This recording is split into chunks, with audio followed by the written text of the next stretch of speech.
Well, in our Indo-Pacific strategy, which we launched late last year, cyber has a very prominent role from a defense perspective. We are going to increase our presence in the region physically by adding a third frigate and by undertaking partnerships with other partner countries in the area of military exercises. But we will also be increasing our relationships with them in terms of cyber.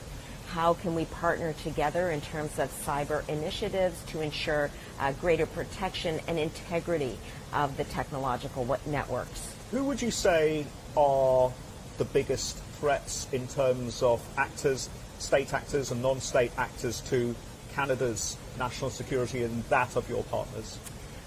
In terms of Canada's national security, we have seen increasing disruption by China in our institutions relating to democracy, in our skies, and in our seas. You'll remember the balloons, for example. You know that we've retrieved buoys from our northern waters, and in particular, we'll make sure that Canada's democracy is safe and Canada's skies and seas are safe. Also, that's why we're investing almost $40 billion to modernize NORAD and continental defense, and that is why we are also taking very seriously the need to continue to protect our democratic institutions. I'm glad you mentioned the figures and the investment involved here, and my question to you is whether the budget can cover the spending necessary to mitigate these evolving threats.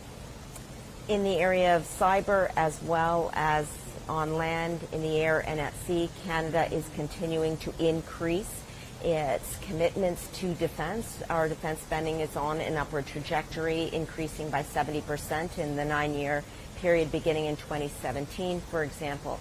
And we committed $8 billion in budget 2022, and as I said, almost $40 billion for NORAD modernization. Those are all examples of how seriously we take the need of protecting our national security and participating in our multilateral alliances. That's why cyber, but also the other domains, are incredibly important, because the global environment has changed. The world is no longer the same world that we knew in the post-World War II era. And Canada is responding. In addition, we're undertaking a defense policy update to ensure that we are addressing the new threats of today.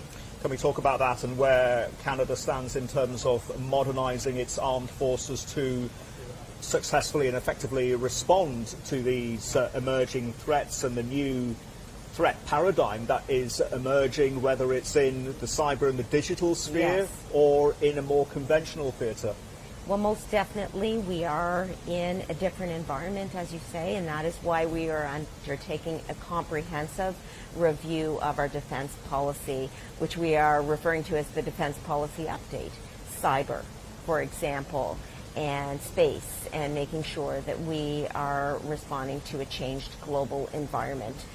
One of the areas that I've been speaking about lately is in our cyber certification program, where we are making sure that defense suppliers have the certification that U.S. suppliers are having, operating like a Nexus card, if you will, for defense suppliers. And I announced that recently in Canada.